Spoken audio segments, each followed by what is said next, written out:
ಮನದಿಂದ ಪನಿತು ಪೇಳುವೆ ಪರಮ ಭಗವದ್ಭಕ್ತರಿದನಾದರದಿ ಕೇಳುವುದು. ಕಡು ಕರುಣೆ ನೀನೆಂದರಿದು ಹೇರೊಡಲ ನಮಿಸುವೆ ನಿನ್ನಡಿಗೆ ಬೆಂಬಿಡದೆ ಪಾಲಿಸು ಪರಮ ಕರುಣಾ ಸೆಂದು ಎಂದೆಂದು.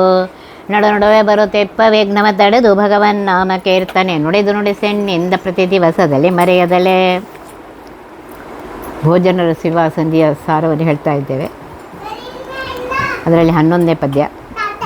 ಅಗಣಿತಾತ್ಮ ಸುಭೋಜನ ಪದಾರ್ಥಗಳ ಒಳಗೆ ಅಖಂಡವಾದೊಂದಗಳಿನೊಳಗ ಅನಂತಾಂಶದಿಂದಲೇ ಖಂಡನೆಂದೆನಿಸಿ ಜಗದಿ ಜೀವರ ತೃಪ್ತಿಪಡಿಸುವ ಸ್ವಗತ ಭೇದ ವಿವರ್ಜಿತನ ಬಗೆಯ ರೂಪವನ್ನರೆತು ಭುಂಜಿಸಿ ಅರ್ಪಿಸವನಡಿಗೆ. ಅನಂತ ರೂಪಿಯಾಗಿರುವಂತಹ ಪರಮಾತ್ಮ ಸಮೀಚೀನವಾಗಿರುವಂತಹ ಭೋಜನ ಪದಾರ್ಥಗಳಲ್ಲಿ ಅಖಂಡ ಅಂದರೆ ಪೂರ್ಣ ರೂಪದಿಂದ ಇದ್ದಾನೆ, ಅಂಶ ರೂಪದಿಂದಲೂ ಇದ್ದಾನೆ. ಅನ್ನಾದಿ ಪದಾರ್ಥಗಳ ಒಂದೊಂದು ಅಗಳಿನಲ್ಲಿಯೂ ಒಂದೊಂದು ಭಾಗದಲ್ಲಿ ಖಂಡನ ತುಣುಕಿನಲ್ಲಿ ಅಂಶರೂಪನು ಖಂಡನೆಂದೆನಿಸುತ್ತಾನೆ. ಒಂದು ಅನ್ನದ ಅಗಳಿನಲ್ಲಿ ಅಖಂಡ ರೂಪ, ಅದರ ವಿಭಾಗಗಳಲ್ಲಿ ಖಂಡರೂಪ, ಹೇಗೆ ಒಂದರೊಳಗನ ಅನಂತಾನಂತ ರೂಪಗಳಿಂದ ಪರಮಾತ್ಮ ಇದ್ದಾನೆ. ಜಗದಿ ಅಂದರೆ ಚತುರ್ದಶ ಲೋಕದಲ್ಲಿ ಬ್ರಹ್ಮಾಂಡದಲ್ಲಿ ಸರ್ವಜೀವರನ್ನು ತೃಪ್ತಿಪಡಿಸುತ್ತಾ ಆನಂದಪಡಿಸುತ್ತಾ ಇದ್ದಾನೆ. ಆದರೂ ಪರಮಾತ್ಮ ಸ್ವಗತ ಭೇದ ವಿವಚ್ಛಿನ್ನ ಇದ್ದಾನೆ. ತನ್ನ ಒಂದೊಂದು ಖಂಡ ಅಂಶಗಳಿಗೆ ಭೇದವಿಲ್ಲದೆ ಇದ್ದಾನೆ. ಈ ಪ್ರಕಾರ ಈರ್ ಬಗೆ ಅಂದರೆ ಎರಡು ಬಗೆಯಿಂದ ತಿಳ್ಕೊ. ಖಂಡ ಅಂಶಗಳಿಗೆ ಪರಮಾತ್ಮ ಇದ್ದಾನೆ. ಅವನಿಗೆ ಎಂದೂ ಭೇದ ಇಲ್ಲ, ರೂಪಗಳಿಗೆ ಭೇದ ಇಲ್ಲ ಅಂತ ತಿಳಿದುಕೊಂಡು ಭೋಜನ ಮಾಡಿ ಅರ್ಪಿಸವನಡೆಗೆ, ಆ ಪರಮಾತ್ಮನ ಪಾದಗಳಿಗೆ ಅರ್ಪಿಸು. ಭೋಕ್ತೃಗಳಲ್ಲಿ ಭೋಜ್ಯ ವಸ್ತುಗಳಲ್ಲಿ ಖಂಡ ರೂಪಗಳ ಕಾರ್ಯಗಳನ್ನು ತಿಳಿದು ಪರಮಾತ್ಮನು ಸರ್ವಕ್ಕೆ ಕಾರ್ಯತ ಎಂಬ ಸುಜ್ಞಾನದಿಂದ ಅವನಡಿಗೆ ಆ ಬಿಂಬರೂಪಿ ಪರಮಾತ್ಮನ ಪಾದಕಮಲಗಳಲ್ಲಿ ಹೀಗೆ ಚಿಂತಿಸಿ ಕೃಷ್ಣಾರ್ಪಣ ಸುಪ್ರೀತಿಯಿಂದ ಪರಮಾತ್ಮನಿಗೆ ಕೊಡು ಅಂತ ಹೇಳ್ತಾ ಇದ್ದಾರೆ. ಈ ಪರಿಯಲರಿ ತುಂಬ ನರ ನಿತ್ಯೋಪವಾಸಿನಿ ರಾಮಯನು ನಿಷ್ಪಾಪೆ ನಿತ್ಯ ಮಹಾಸುಯಜ್ಞಗಳ ಆಚರಿಸಿದವನು. ಪೋಪುದೆಪ್ಪುದು ಬಪ್ಪುದೆಲ್ಲರ ಮಾಪತಿಗಳಿಗಧಿಷ್ಠಾನವೆನ್ನು ಕೃಪಾಪಯೋನಿಧಿ ಮಾತನಾಲಿಸುವನು ಜನನಿಯಂತೆ. ಈ ಪರಿಯಲರಿ ತುಂಬ ಹಿಂದೆ ಹೇಳಿದ ಪ್ರಕಾರ ಪ್ರಾಣಾಗ್ನಿಹೋತ್ರ ಕ್ರಮವನ್ನು ಸವಿಸ್ತಾರವಾಗಿ ತಿಳಿದುಕೊಂಡು ಭೋಜನ ಮಾಡುವ ನರ ಅಂದರೆ ಮಾನವನು ನಿತ್ಯೋಪವಾಸಿ. ಭೋಜ್ಯ ಪದಾರ್ಥಗಳಲ್ಲಿಯೂ ಶ್ರೀಹರಿಯೇ ಸರ್ವಕರ್ತ ಕಾರ್ಯತ ಎಂದು ತಿಳಿದು ಬಿಂಬೈಕ ಚಿಂತಿಸಬೇಕು ಅಂತ ಹೇಳ್ತಾರೆ. ಭೋಕ್ತೃಗತ ಅಧಿದೈವ ಅಧಿಭೂತ ಅಧ್ಯಾತ್ಮ ರೂಪಗಳನ್ನು ತಿಳಿದು ಅಹಂಕಾರವನ್ನು ಬಿಟ್ಟು ಭೋಜನ ಮಾಡುವನು ನಿತ್ಯ ಉಪವಾಸಿ. ನಿತ್ಯದಲ್ಲಿಯೂ ಭಗವಂತನ ಅಂದರೆ ಸಮೀಪದಲ್ಲಿ ವಾಸ ಮಾಡುವಂಥವ. ಸ್ಥೂಲಾನ್ನ ಭೋಜನ ವಿಷಯರಹಿತನಾದ ಕಾರಣ ನಿತ್ಯದಲ್ಲಿಯೂ ಅನ್ನಾದಿಗಳು ಊಟ ಮಾಡಿದರೂ ಉಪೋಷಣ ಮಾಡಿದವನಾಗ್ತಾನೆ. ನಿರಾಮಯ, ರೋಗಗಳಿಂದ ದೂರನಾದವನಾಗ್ತಾನೆ, ರೋಗ ಇಲ್ಲದವನಾಗ್ತಾನೆ.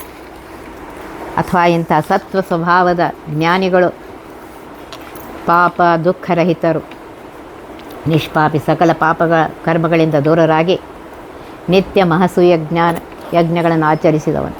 ನಿತ್ಯ ಅನಂತ ಸೋಮ ಚೈನ ಅಶ್ವಮೇಧಾದಿ ಯಜ್ಞಗಳನ್ನು ಮಾಡತಕ್ಕವರಾಗ್ತಾರೆ.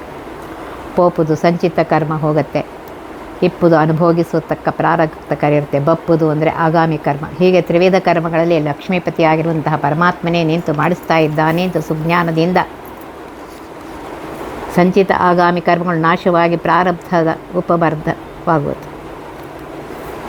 ಕೃಪಾಪಯವನಿಗೆ ಕರುಣಾ ಸಮುದ್ರನಾಗಿರುವಂತಹ ಪರಮಾತ್ಮ ಮಾತನಾಲಿಸುವನು. ತನ್ನ ಅತ್ಯರ್ಥ ಪ್ರಸಾದದಿಂದ ಜನನಿಯಂತೆ ಕರುಣೆಯಿಂದ ಆಧರಿಸುತ್ತಾ ಮುಕ್ತಿಯನ್ನು ಕೊಡ್ತಾನೆ ಅಂತ ಹೇಳ್ತಾ ಇದ್ದಾರೆ.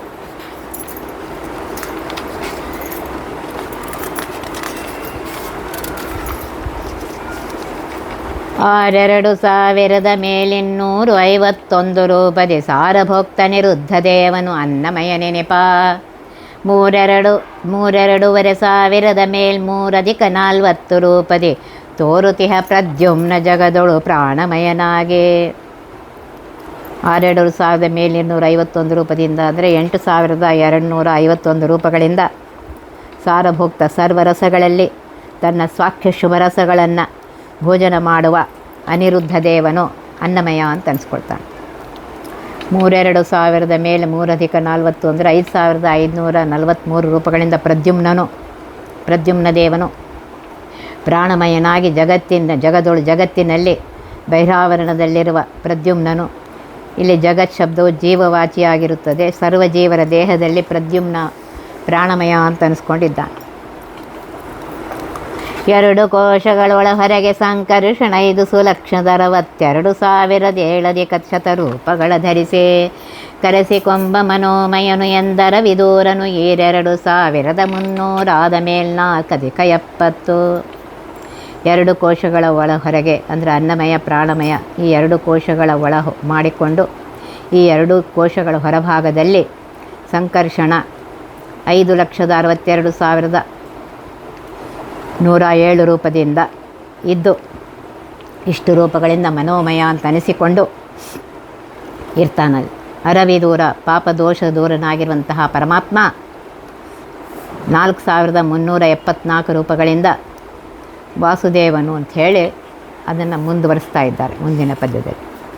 ರೂಪದಿಂ ವಿಜ್ಞಾನಮಯನೆಂಬಿ ಪೆಸರಿನಿಂ ವಾಸುದೇವನು ವ್ಯಾಪಿಸಿಹ ಮಹದಾತಿ ತತ್ಪತಿಗಳೊಳಗೆ ಈ ಪುರುಷನಾಮಕನ ಶುಭ ಸ್ವೇದಾಪಳೆಂದೆನಿಸದರ ನೆನೆಸಿ ರಮಾಂಬತ ಬ್ರಹ್ಮಾಪರೋಕ್ಷಗಳಾದವರ ಲಿಂಗಾಂಗ ಕೆಡಿಸುವಳು.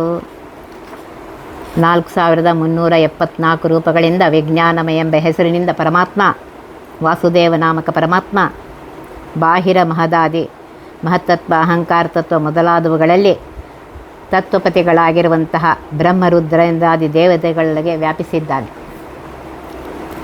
ಈ ವಾಸುದೇವನೇ ಪುರುಷನಾಮಕ ಅಂತ ಕರೆಸ್ಕೊಳ್ತಾನೆ. ಈತನ ಶುಭ ಮಂಗಳಕರವಾದ ಜೀವರಿಗೆ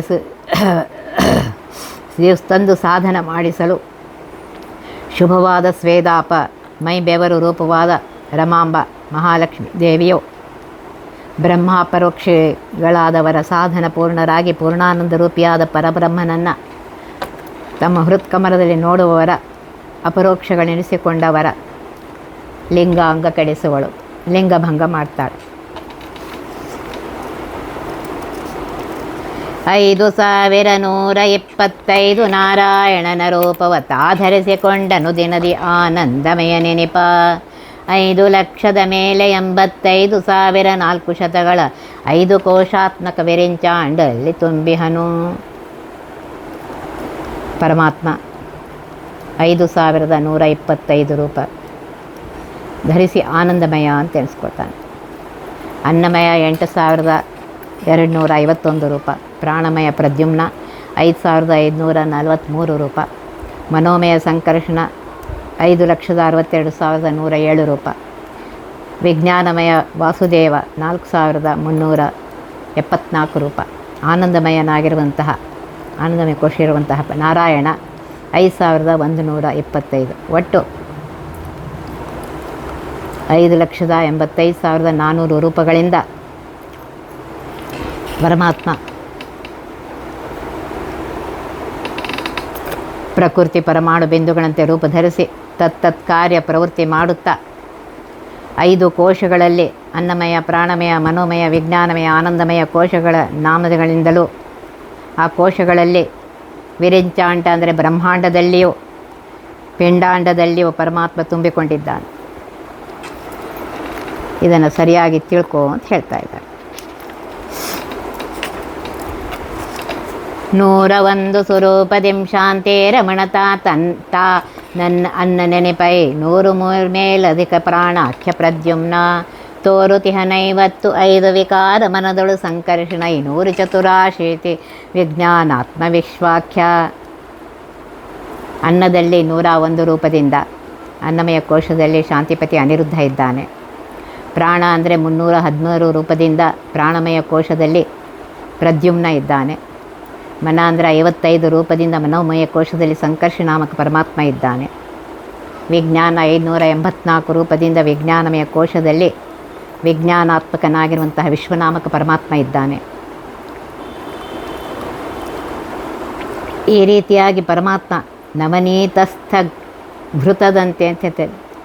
ಬೆಣ್ಣೆಯಲ್ಲಿ ತುಪ್ಪ ಹೇಗೆ ಅಡಕವಾಗಿದೆಯೋ ಹಾಗೆ ಬೆಣ್ಣೆ ಕಾಯಿಸಿದಾಗ ತುಪ್ಪ ಕಾಣಿಸುತ್ತೆ, ತುಪ್ಪ ಅಭಿವ್ಯಕ್ತ ಆಗುತ್ತೆ. ಅದರಂತೆ ಭಾರತೀಶನೊಳಿಪ್ಪ ಭಾರತೀಯ ರಮಣನಲ್ಲಿರುವಂತಹ ಅಂದರೆ ಪ್ರಸಿದ್ಧಮಯ, ಅನ್ನಮಯ, ಪ್ರಾಣಮಯ, ಮನೋಮಯ, ವಿಜ್ಞಾನಮಯ, ಆನಂದಮಯ ಕೋಶಗಳಲ್ಲಿರುವಂತಹ ಅಲ್ಲಿ ಪ್ರಾಣ, ಅಪಾನ, ವ್ಯಾನ, ಉದಾನ, ಸಮಾನ ಅವರ ಅಂತರ್ಗತನಾಗಿ ಪರಮಾತ್ಮ, ಅನಿರುದ್ಧ, ಪ್ರದ್ಯುಮ್ನ, ಸಂಕರ್ಷಣ, ವಾಸುದೇವ, ನಾರಾಯಣ ಹೀಗೆ ಕೋಶಗತ ಭಾರತೀಯ ರಮಣ ವಾಯುವಿನಲ್ಲಿ 25 ರೂಪಗಳಿಂದ ಅವ್ಯಕ್ತನಾಗಿ ಪರಮಾತ್ಮ ಇರ್ತಾನೆ. ಬೆಣ್ಣೆ ಕಾಸಿ ತುಪ್ಪ ತೆಗೆಯುವಂತೆ ಸಾಧನ ಮಾಡಿದ ಜ್ಞಾನ ಸಂಪನ್ನ ಜೀವಿಗಳಿಗೆ ಪರಮಾತ್ಮ ಪಂಚರೂಪ ಅನಿರುದ್ಧಾದಿ ಶಬ್ದಗಳಿಂದ ವ್ಯಕ್ತನಾಗ್ತಾನೆ ಅಂತ ಹೇಳ್ತಾ ಇದ್ದಾರೆ. 3000 ಮೇಲೆ ಅಧಿಕ ರೂಪಗಳ ಧರಿಸಿ ಶರೀರದೊಳಗಾನಂದಮಯ ನಾರಾಯಣಾಫಯನು 2000 305 ಸ್ವರೂಪದಿಂದಲೇ ಭಾರತೀಶನೊಳೆಪ್ಪನವನೀತಸ್ಥಘೃತದಂತೆ. ಅನ್ನಮಯ ಕೋಶದಲ್ಲಿ 101 ರೂಪ ಪ್ರಾಣದೇವರಿದ್ದಾರೆ, ಅಲ್ಲಿ ಪರಮಾತ್ಮ ಅನಿರುದ್ಧ ರೂಪದಿಂದಿದ್ದಾನೆ. ಪ್ರಾಣಮಯ ಕೋಶದಲ್ಲಿ 511 ರೂಪ ಅಪಾನವಾಯು ಅಂತರ್ಗತನಾಗಿ ಪ್ರದ್ಯುಮ್ನ ಇದ್ದಾನೆ. ಮನೋಮಯ ಕೋಶದಲ್ಲಿ 55 ರೂಪ ವಾನಾಂತರ್ಗತನಾಗಿ ಪರಮಾತ್ಮ ಸಂಕರ್ಷಣ ರೂಪದಿಂದ ಇದ್ದಾನೆ. ವಿಜ್ಞಾನಮಯ ಕೋಶದಲ್ಲಿ 584 ರೂಪ ಅಲ್ಲಿ ಉದಾನಾಂತರ್ಗತನಾಗಿ ಪರಮಾತ್ಮ ವಾಸುದೇವ ರೂಪದಿಂದಾನೆ. ಆನಂದಮಯ ಕೋಶದಲ್ಲಿ 3052 ರೂಪಗಳು ಸಮಾನಾಂತರ್ಗತನಾಗಿ ನಾರಾಯಣ ಇದ್ದಾನೆ. ಹೀಗೆ ಒಟ್ಟು 4305 ರೂಪಗಳಿಂದ ಪರಮಾತ್ಮ ಇದ್ದಾನೆ. ಹೇಗಿದ್ದಾನೆ ಅಂತಂದರೆ ಬೆಣ್ಣೆಯಲ್ಲಿರುವ ತುಪ್ಪದಂತೆ ಇದ್ದಾನೆ.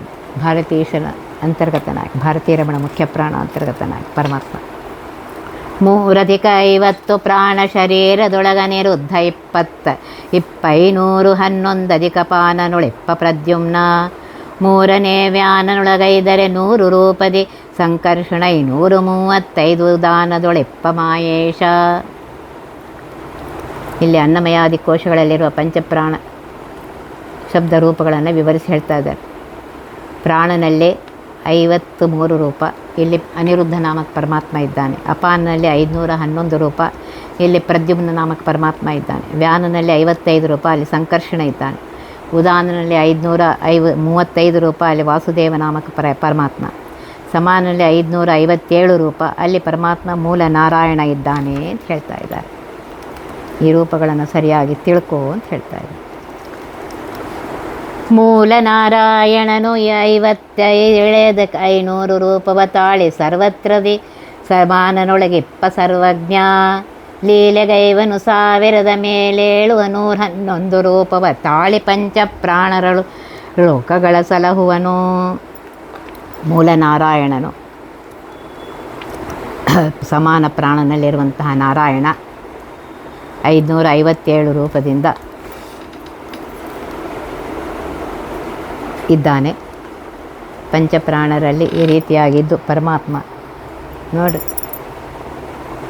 ಅವನಿಗಿದು ಲೀಲೆ.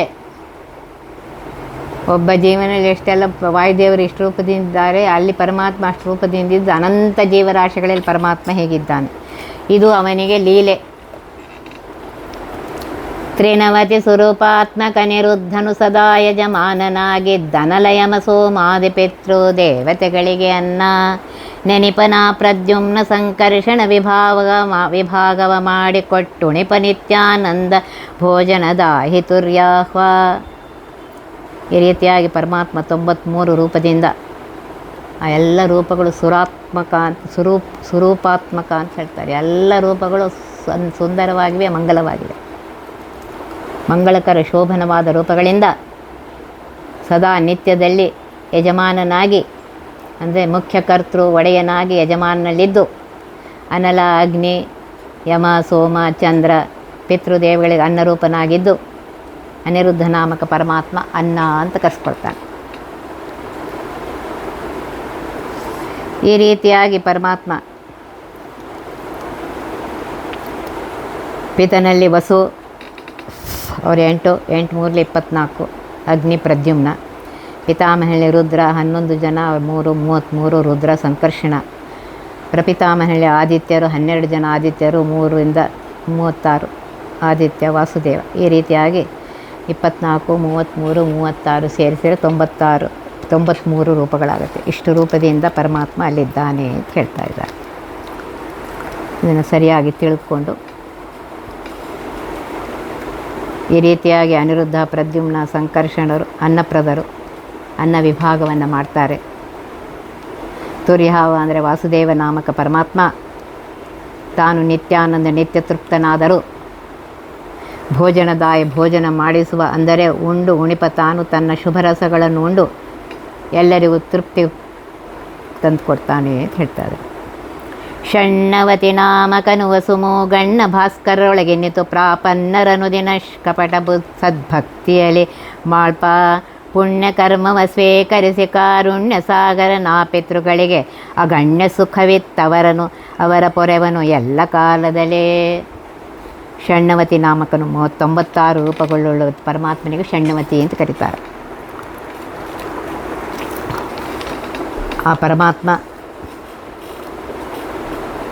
ಷಣ್ಣವತಿ ನಾಮದಿಂದ 8 ಜನ ವಸುಗಳಲ್ಲಿ, 11 ಜನ ರುದ್ರರಲ್ಲಿ, 12 ಜನ ಆದಿತ್ಯರಲ್ಲಿ ಹೀಗೆ ಇದ್ದು ಕರ್ತೃವಿನಲ್ಲಿ ಒಂದು ರೂಪ, ಕರ್ಮದಲ್ಲಿ, ಕ್ರಿಯೆಯಲ್ಲಿ ರೂಪ, ಒಟ್ಟು 96 ರೂಪಗಳಿಂದ ಇದ್ದಾನೆ.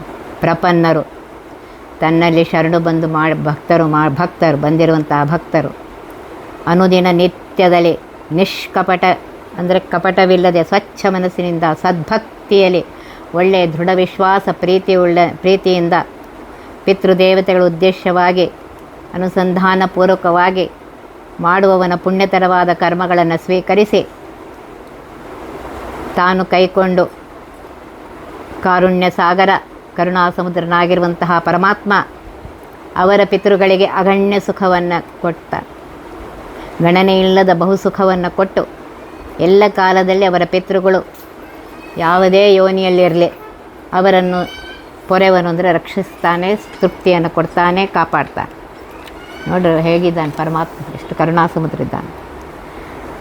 ಸುತಪ ಏಕೋತ್ತರ ಸುಪಂಚಾಶದ್ವರ್ಣ ಕರ್ಣದಿ ಚತುರವಿಂಶತಿ ಸುತತ್ವದಿ ಧಾತುಗೊಳಗಿದ್ದ ವಿರುತ ಅನಿರುದ್ಧ ಜತನ ಮಾಳ್ಪನು ಜಗದಿ ಜೇವರ ಪ್ರತತಿಗಳ ಷಣ್ಣವತಿ ನಾಮಕ ಚತುರಮೂರ್ತಿಗಳು ಅರ್ಚಿಸುವುದರ ಅದರಿಂದ ಬಲ್ಲವರು. ಸುತಪ ಹಿರಣ್ಯನಾಭ ಸುತಪ ಅಂಥೇಳಿ ವಿಷ್ಣು ಸಹಸ್ರನಾಮದ ಬಂದದ್ದೇ. ಅದು ಸರಿಯಾಗಿ ಮಂಗಳಕರವಾಗಿರುವಂತಹ ತಪಸ್ಸು ಜ್ಞಾನಾನಂದಾದಿಗಳು ಯಾವನಲ್ಲಿರುವ ಅವನು ಸುತಪನು. ಯಜ್ಞದಲ್ಲಿ ವಿಧಿ ಪುರಸ್ಸರವಾಗಿ ಹೋಮಿಸಿದ ಸೋಮರಸವನ್ನು ಪಾನ ಮಾಡುವುದು. ಇಲ್ಲಿ ಪಿತೃಯಜ್ಞದಲ್ಲಿ ಸರ್ವರ ರಸವನ್ನು ವಿಭಾಗ ಮಾಡಿ ತನ್ನ ಶುಭರಸವನ್ನು ಸ್ವೀಕರಿಸುತ್ತಾ ಶುಭಸಾರ ಭೋಕ್ತನಾಗಿರುವಂತಹ ಪರಮಾತ್ಮ ತಪ ಜ್ಞಾನಾನಂದಾದಿ ಪೂರ್ಣಾದ ಪರಮಾತ್ಮನು ಸುತಪನಾಗಿದ್ದಾನೆ, ಪಿತೃಯಜ್ಞ ಭೋಕ್ತನಾಗಿದ್ದಾನೆ ಅಂತ ಹೇಳ್ತಾ ಇದ್ದಾರೆ. ಏಕೋತ್ತರ ಸುಪಂಚಾಶದ್ವರ್ಣ ಕರ್ಣದಲ್ಲಿ ಏಕಾದಶ ಇಂದ್ರಗಳಲ್ಲಿ 11, ಚತುರ್ವಿಂಶ ತತ್ವಗಳಲ್ಲಿ 24, ತ್ವಕ್ಚರ್ಮಾದಿ ಸಪ್ತಧಾತುಗಳಲ್ಲಿ 7, ತ್ರಿಗುಣಗಳಲ್ಲಿ ಸತ್ವರಜತಮಗಳಲ್ಲಿ 3. ಈ ರೀತಿಯಾಗಿ ಪರಮಾತ್ಮ 96 ರೂಪದಿಂದ ಅನಿರುದ್ಧ ದೇವನು ತಾನಿದ್ದು ಜೀವಪ್ರತತಿಗಳ ಜೀವರ ಸಮೂಹವನ್ನು ಜತನ ಮಾಡ್ಪನು, ಸಂರಕ್ಷಣೆ ಮಾಡ್ತಾನೆ. ಆದುದರಿಂದ ಹರಿಯ ಚತುರ್ಮೂರ್ತಿಗಳನ್ನು ಅನಿರುದ್ಧ, ಪ್ರದ್ಯುಮ್ನ, ಸಂಕರ್ಷಣ, ವಾಸುದೇವ ಈ 4 ಮೂರ್ತಿಗಳನ್ನು ಬಲ್ಲವರು ಈ ವಿಧವಾಗಿ ತಿಳಿದ ಜ್ಞಾನಿಗಳು ಅರ್ಚಿಸುವುದು, ಪೂಜೆ ಮಾಡಬೇಕು ಅಂತ ಹೇಳ್ತಾ ಇದ್ದಾರೆ. ಸರಿಯಾಗಿ ತಿಳಿದುಕೊಂಡು ಆ ಪರಮಾತ್ಮನ ಪೂಜೆ ಮಾಡು ಅಂತ ಹೇಳ್ತಾರೆ. ಅಭುಜಾಂಡೋದರನು ವಿಪನದಿ ಶಬರಿ ಅಂಜಲನುಂಡ ಗೋಕುಲದ ಬಲೇರನುಲಿಸಿದನು ಋಷ್ಣೀಪತಿಯರು ಕೊಟ್ಟನ್ನ ಸುಭುಜತಾಸು ಭುಂಜಿಸಿದ ಸ್ವರಮಣ ಕುಭಜ ಗಂಧಕ್ಕೆ ಒಲಿದ ಮುನಿಗಣ ವಿಭುಧ ಸೇವಿತ ಬಿಡುವನೇ ನಾವಿತ್ತ ಕರ್ಮಫಲ ಹೇಳ್ತಾರೆ. ಅಂಬುಜಾಂಡೋದರನು ವಿಪಿನದೇ ಶಬರಿ ಅಂಜಲವನ್ನು ಮುಂಡ ಅಂತ ಹೇಳ್ತಾ ಇದ್ದಾರೆ. ಕಾಡಿನಲ್ಲಿ ಆ ಶಬರಿ ಕೊಟ್ಟಂಥ ಆ ಹಣ್ಣನ್ನು ಸರಿಯಾಗಿ ಹುಳಿ ಇದೆಯೋ ಸಿಹಿ ಇದೆ ನೋಡಿ ಕೊಡ್ತಿದ್ದಳು, ಅದು ತೊಗೊಂಡಿದ್ದಾನೆ ಪರಮಾತ್ಮ. ಇಲ್ಲಿ ಹೇಳ್ತಾರೆ ಶಬರಿ ಬಹಳ ಶುದ್ಧಳಿದ್ದಳು, ಭಕ್ತಿಯಿಂದ ಭೂಷಿತಳು ಆಗಿದ್ದಳು. ಅವಳು ಪರಮಾತ್ಮನ ಶ್ರೀರಾಮನ ಆಗಮನ ಪ್ರತೀಕ್ಷಿಸ್ತಾ ಇದ್ದಳು. ಚೆನ್ನಾಗಿದ್ದ ಹಣ್ಣನ್ನೇ ಪರಮಾತ್ಮನಿಗೆ ಕೊಡಬೇಕು ಅಂತ ಯೋಚಿಸ್ತಾ ಇದ್ದಳು. ಅಂತಹ ಪರಮ ಭಕ್ತಳಾದ ಶಬರಿಯ ಭಕ್ತಿಗೆ ಮೆಚ್ಚಿ ಶ್ರೀರಾಮನು ಅವಳ ಸಮೀಪದಲ್ಲಿ ಹಸಿದವನಂತೆ ಅತಿಥಿಯಾಗಿ ಬಂದು ಕೂತ್ಕೋತಾನೆ. ಆಗ ಶಬರಿ ತಾನು ರುಚಿಯನ್ನು ನೋಡಿ ಆಯ್ದು ತೆಗೆದಿರುವ ಸುರಸ ಮಧುರವಾದ ಹಣ್ಣು ಹಂಪಲಗಳನ್ನು ನಿರ್ಮಲ ಮನಸ್ಸಿನಿಂದ ಶ್ರೀರಾಮನಿಗೆ ಸಮರ್ಪಿಸ್ತಾಳೆ. ಶ್ರೀರಾಮನು ಭಕ್ತಿ ರಸಭರಿತವಾದ ಆ ಫಲಗಳನ್ನು ಸ್ವೀಕಾರ ಮಾಡ್ತಾನೆ. ಆ ರೀತಿಯಾಗಿ ರಾಮಾಯಣದಲ್ಲಿ ಬಂದಿದೆ. ಆದ್ದರಿಂದ ಸುಭುಜ ಅಂತ ಹೇಳಲಾಗಿದೆ. ಶ್ರೀ ವಿಷ್ಣು ಸಹಸ್ರನಾಮದಲ್ಲಿಯೂ ಬಂದಿದೆ ಸುಭುಜ ಅಂತಾನೆ. ಗಣನೆ ಇಲ್ಲದ ಪರಮ ಸುಖ ಸದ್ಗುಣ ಗಣಗಳ ಲೇಷ ಲೇಷಕ್ಕೆ ಪರಮ ಸುಖ ಸದ್ಗುಣ ಗಣಗಳ ಲೇಷ ಲೇಷಕ್ಕೆ ಎಣೆನಿಸದುರ ಮಾಬ್ಜ ಭವಶಕ್ರಾದಿಗಳೇ ಸುಖವು ಉಣುತುಣುತ ಮೈ ಮರೆದು ಕೃಷ್ಣಾರ್ಪಣವೆನಲು ಕೈ ಕೊಂಬನರ್ಭಕ ಜನನಿ ಭೋಜನ ಸಮಯದಲ್ಲಿ ಕೈ ಒಡ್ಡು ಒಂದದಲ್ಲಿ ಎಷ್ಟು ಸುಂದರವಾಗಿ ಉದಾಹರಣೆ ಕೊಟ್ಟು ಹೇಳ್ತಾ ಇದ್ದಾರೆ.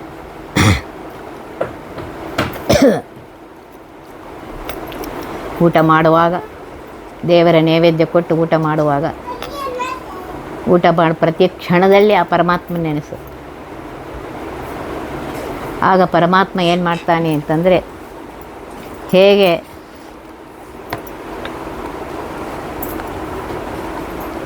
ತಾಯಿ ಊಟ ಮಾಡುವಾಗ ಕೂಸು ಬಂದು ಮಗು ಬಂದು ಕೈ ಒಡ್ಡುವಂತೆ ಪರಮಾತ್ಮ ಅದನ್ನು ಬಂದು ಸ್ವೀಕಾರ ಮಾಡ್ತಾನೆ ಅಂತ ಹೇಳ್ತಾರೆ. ಸುಂದರವಾದ ಉದಾಹರಣೆ ಕೊಟ್ಟು ಹೇಳ್ತಾರೆ. ಕರುಣಾ ಸಮುದ್ರನಾಗಿರುವಂತಹ ಪರಮಾತ್ಮ ಅವನು ಕೊಟ್ಟದ್ದನ್ನು ಅವನಿಗೆ ಸಮರ್ಪಿಸಿ ಅದನ್ನು ಸ್ವೀಕಾರ ಮಾಡಿರಿ ಅಂತ ಹೇಳ್ತಾ ಇದ್ದಾರೆ. ಒತ್ತಿ ಬಹ ವಿಘ್ನಗಳ ಗಳೆದಪ ಮೃತ್ಯುವಿಗೆ ಮರೆ ಮಾಡಿ ಕಾಲನ ದೂತರಿಗೆ ಭೀಕರವ ಪುಟ್ಟಿಸಿ ಸಕಲ ಸಿದ್ಧಿಗಳ ಒತ್ತಿಗೊಳ್ಳಿಸಿ ಮನರು ಹೇಕ್ಷಣ ನೃತ್ಯ ಮಾಡುವರವರ ಮನೆಯೊಳು ನಿತ್ಯ ಮಂಗಳ ಹರಿಕಥಾಮೃತ ಸಾರ ಪಠಿಸುವರ.